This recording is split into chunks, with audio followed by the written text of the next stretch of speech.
Good morning, dear children. Let us start the next lesson in biobotany. Second chapter, classical genetics. In this lesson, we are going to learn about genetics. First of all, we'll learn what is genetics.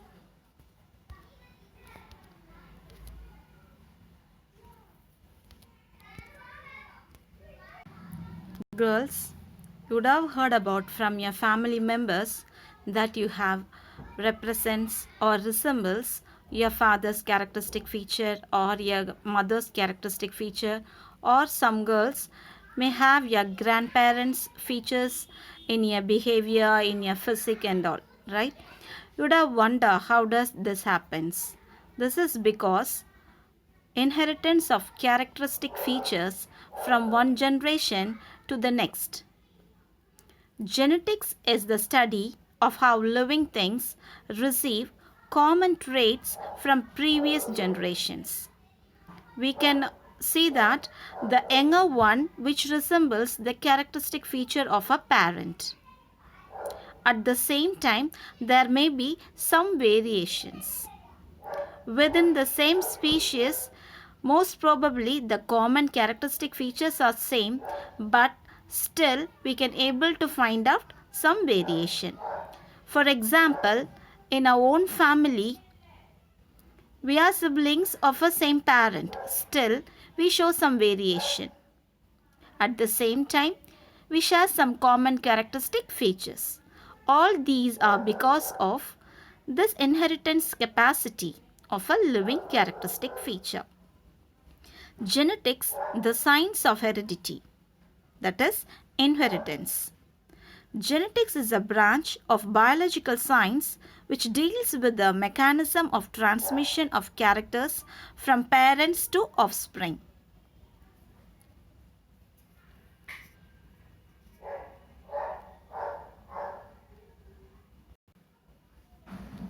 Genetics was introduced by William Bateson in 1906. There are four major subdisciplines of genetics. They are classical genetics, molecular genetics, population genetics, and quantitative genetics. Transmission genetics, otherwise known as classical genetics. What is classical genetics or transmission genetics? It deals with the transmission of genes from parents to offspring. You can able to see here, that is the male and the female.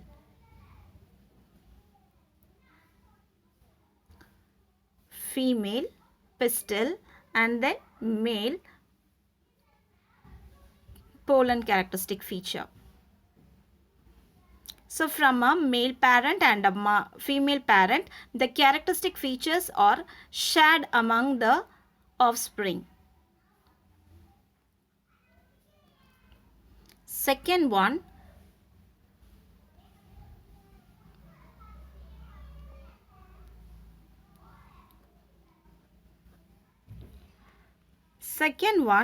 molecular genetics. What is molecular genetics? Deals with the structure and function of a gene at a molecular level. We know that within the chromosome, genes are located. What is the structure of a chromosome? What is the structure of a gene? Where it is located? Which is the locus, proper place of the gene? How it is transmitted? How it is transferred to the next generation? Based on the structure and function of a gene, if we learn about it, means it is said to be as molecular genetics. And the third one is population genetics. Genetics deals with the heredity of traits in groups of individuals for traits which is determined by few genes. Quantitative genetics deals with the heredity of traits in groups of individuals where the traits are governed by many genes simultaneously. So these are population genetics and quantitative genetics, that is depends upon the number of species which shows particular variations. Based on that, the study is known as population genetics and quantitative genetics.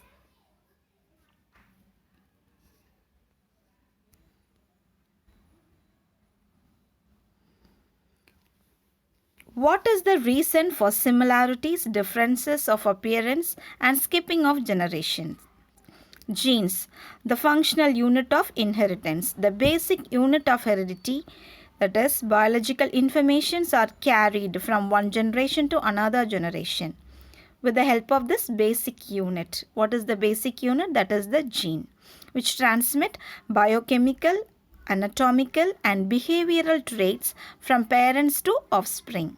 It's an important 2-mark question. It is in page 33. Next, we are going to see about variation. What is variation? We know what is heredity. Heredity, that means the transmission of characters from parents to offspring. Then what is variation? As I said, even though even though the generations are created from a single parent, we show some dissimilarities in a behavior, in some characteristic features. You can able to see a group of people are there in this given image. All are comes under the same species Homo sapiens, but still they show many variation in their height, the skin color, the hair color, and then the texture of hair, isn't it, and shape of the face, everything. So what is variation? Variation refers to the differences in the characteristics of organisms belonging to the same species or among different species, right? So when we take this variation, there are two different kinds of variation. One is discontinuous variation and another one is continuous variation. So what is discontinuous variation? Discontinuous variation, for example, for easy understanding, what I said, variation means within the same species there are some differences, isn't it? So that is variation. Discontinuous variation means whatever it is, they belongs to the same species, wherever they can occur, they will not show any dissimilarity.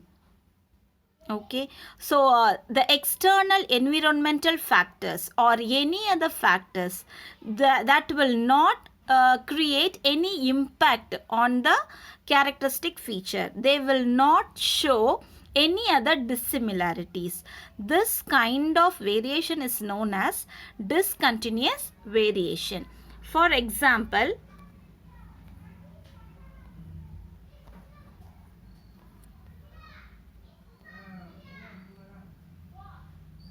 so this is in human being, they have given attached earlobes, detached earlobes. Okay, see, and then in your botany book, page number 16. Okay, you can refer page number 16. There you can see the plant name Primula. Okay, in that Primula, we have learned that it possesses various length of style. There are different types of styles are there, depends upon the length of the style, isn't it? One is short, another one set is longer, and another one style shows medium length, isn't it? It is a species. Primula, it's a species. This species, wherever it grows in this world, wherever it grows, whatever environmental condition it grows, the style or length, there will not be any change in the style or length. It shows the variation, shortest, longest, and in the middle one. There is no other variation will be created, because this floral characteristic, it is important for the generation development, right? So this kind of variation is said to be as discontinuous variation. So when we take about this discontinuous variation, it is controlled purely by one or two genes. No influence of external factors. Individuals show limited variations without any intermediate form. No overlapping of phenotypes, only the extreme phenotypes are noticed. It is also called qualitative inheritance. This is discontinuous variation. The next one we are going to see about it is continuous variation. What is continuous variation? So important thing for our easy understanding, it can be affected, it can be controlled, or it can be influenced by external environmental factors. Examples: human height and skin color.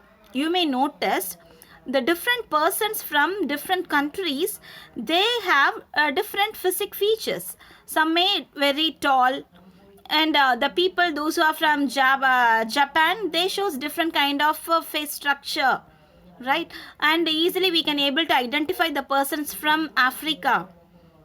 Okay, and then the skin color. Okay, so the height of the person, isn't it? So these are the example of continuous variation. Within the same species, we can able to see some variation. It's an example of continuous variation. It is controlled by many genes. Environment directly influence the phenotypes. Individuals show high degree of variations with many intermediate forms.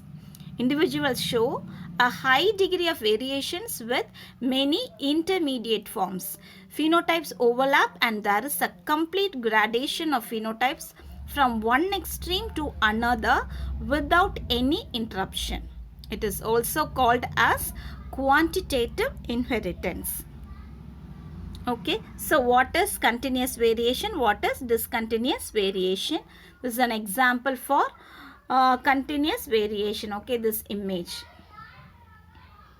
Okay, so there are many intermediate for overlapping intermediate variations are visible. Now, importance of variation. It's an important question. 3-mark question as well 5-mark question they will ask. Please mark and learn. Importance of variation. Variations make some individuals better fitted in the struggle for existence. They help the individuals to adapt themselves to the changing environment. It provides the genetic material for a natural selection. Variations allow breeders to improve better yield, quicker growth, increased resistance, and lesser input. They constitute the raw materials for evolution. It's an important one. Variation constitute the raw materials for evolution. Without variation, there will not be any evolution.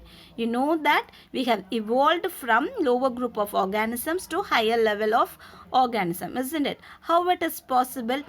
Only because of this variation. In each and every grade level, there is a variation which takes place, and that the variation is transmitted from one generation to another generation. That leads to evolution in each and every organism. Okay, girls. So, in page number 33 and 34, please read, mark and learn some question answers. What is genetics? What are the 4 major subdisciplines of genetics? What is gene? Define heredity and variation. What are the 2 types of variation? Differences between discontinuous variation and continuous variation. What are the importance of variations? I hope that you can understand this topic. Thank you. We will see in the next video.